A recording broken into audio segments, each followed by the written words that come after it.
Assalamualaikum warahmatullahi wabarakatuh. Selamat pagi, Ibu Guru dan teman-teman lainnya yang berbahagia. Pertama-tama, marilah kita panjatkan puji syukur kehadirat Allah Subhanahu wa Ta'ala karena telah memberikan rahmat, kesehatan, dan keselamatan kepada kita semua. Amin. Kami dari kelompok 2 akan membahas tentang demokrasi di Indonesia. Perkenalkan, nama saya Hayatun Nufus. Saya di sini sebagai moderator. Saya akan membimbing jalannya diskusi ini. Saya Delisa Eliana. Saya di sini akan membahas tentang demokrasi di Indonesia periode 1945 sampai dengan 1949. Saya Zahnur Mahdia. Saya akan membahas demokrasi di Indonesia periode 1949 sampai 1959. Saya Wulan Yuliarista akan membahas tentang demokrasi Indonesia periode 1959 sampai 1965. Saya Puput Ninata Octavia. Saya akan membahas demokrasi Indonesia pada periode 1965 sampai dengan 1998. Baiklah, rangkaian diskusi yang akan kita lewati adalah 1. Sesi pembukaan, 2. Sesi penyampaian dan penyajian materi, 3. Kesimpulan, dan 4. Penutup. Baiklah teman-teman, langsung saja kita mulai ke sesi pertama, pembukaan. Marilah kita mengucapkan basmalah bersama-sama. Bismillahirrahmanirrahim. Selanjutnya adalah penyampaian penyajian materi. Saya persilahkan untuk Delisa Heliana yang akan membacakan materi pertama, yaitu tentang demokrasi Indonesia pada periode 1945 sampai dengan 1949. Kepada Delisa Heliana dipersilahkan. Indonesia adalah negara demokrasi yang dapat dibuktikan dari sudut pandang normatif dan empirik. Pada periode ini, sistem pemerintahan demokrasi Pancasila seperti yang diamanatkan oleh Undang-Undang Dasar 1945 belum sepenuhnya dapat dilaksanakan dengan baik. Karena apa? Karena pada saat itu, negara Indonesia sedang mengalami keadaan yang sangat darurat dalam mempertahankan kemerdekaan Indonesia. Misalnya, Komite Nasional Indonesia Pusat yang semula berfungsi sebagai pembantu presiden beralih fungsi menjadi Majelis Permusyawaratan Rakyat. Sistem kabinet yang seharusnya presidensial dalam pelaksanaannya menjadi parlementer seperti yang berlaku dalam demokrasi liberal. Baiklah, selanjutnya saya persilahkan untuk Ajah Nur Mahdia yang akan membacakan materi kedua, yaitu demokrasi Indonesia pada periode 1949 sampai dengan 1959. Kepada Ajah Nur Mahdia, saya persilahkan. Demokrasi Indonesia periode 1949 sampai 1959. Periode kedua pemerintahan negara Indonesia merdeka berlangsung dalam rentang waktu antara 1949 sampai 1959. Pada periode ini terjadi 2 kali pergantian Undang-Undang Dasar, yaitu yang pertama, pergantian Undang-Undang Dasar 1945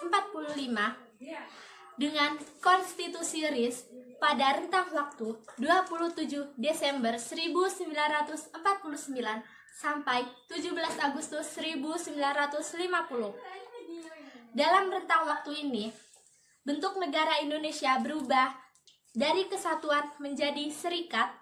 Sistem pemerintahannya berubah dari presidensial menjadi parlementer. Yang kedua, pergantian Konstitusi RIS dengan Undang-Undang Dasar Sementara UUDS pada 1950 , 1950 tentang rentang waktu 27 Desember 1949 sampai 17 Agustus 1950. Dalam rentang waktu ini, bentuk negara Indonesia berubah dari kesatuan menjadi serikat. Sistem pemerintahannya berubah dari presidensial menjadi parlementer. Yang kedua, pergantian Konstitusi RIS dengan Undang-Undang Dasar Sementara UUDS pada 1950 tentang rentang waktu 17 Agustus 1950 sampai 5 Juli 1959. Periode pemerintahan ini, bentuk negara kembali berubah menjadi kesatuan. Pemerintahannya menganut sistem parlementer.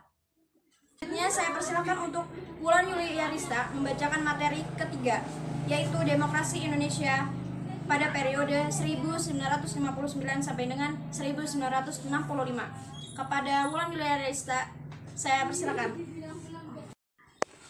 Demokrasi di Indonesia periode 1959 sampai 1965.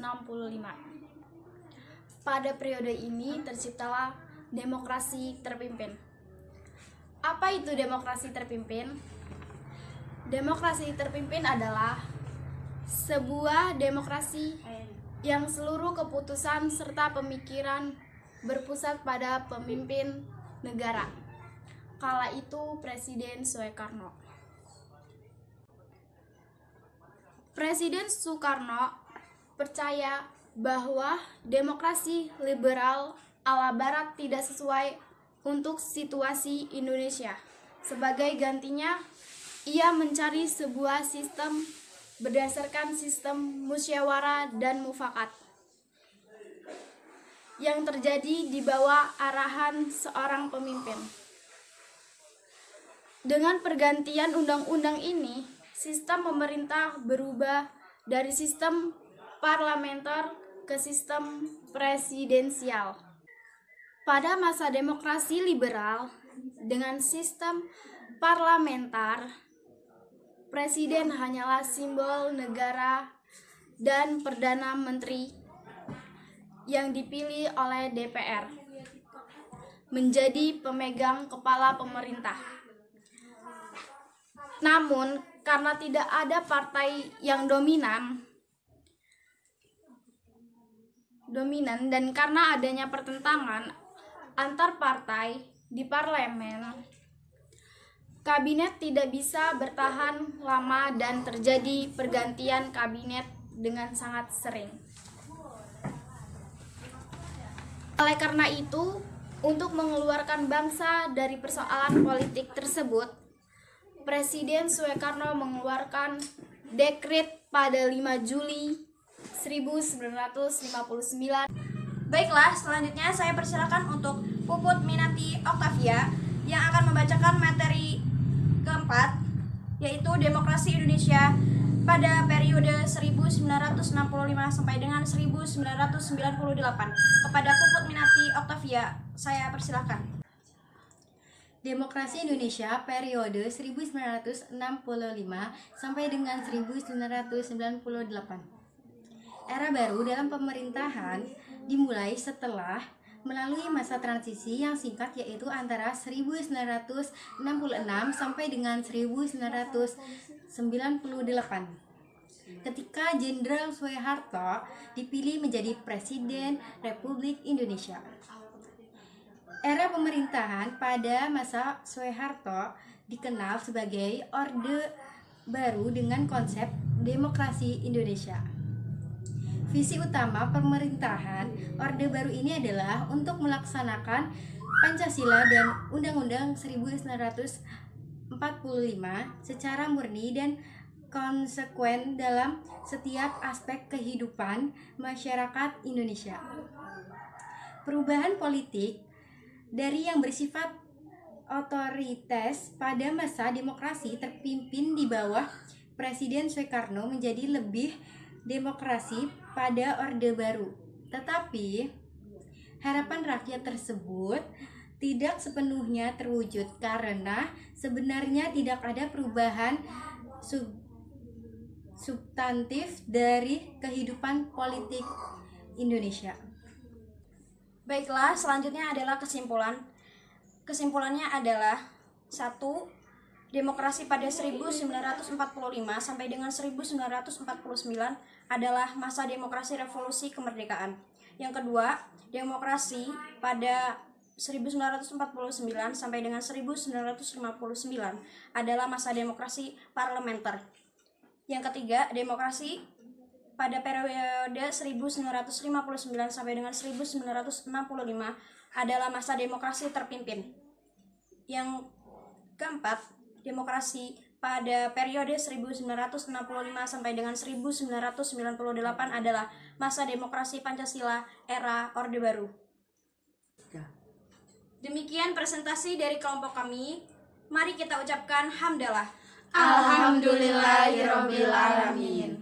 Saya sebagai moderator dan dari kelompok kami mohon maaf apabila ada kata-kata yang kurang berkenan di hati Bu Guru dan teman-teman sekalian. Kurang lebihnya kami mohon maaf dan terima kasih. Wassalamualaikum warahmatullahi wabarakatuh.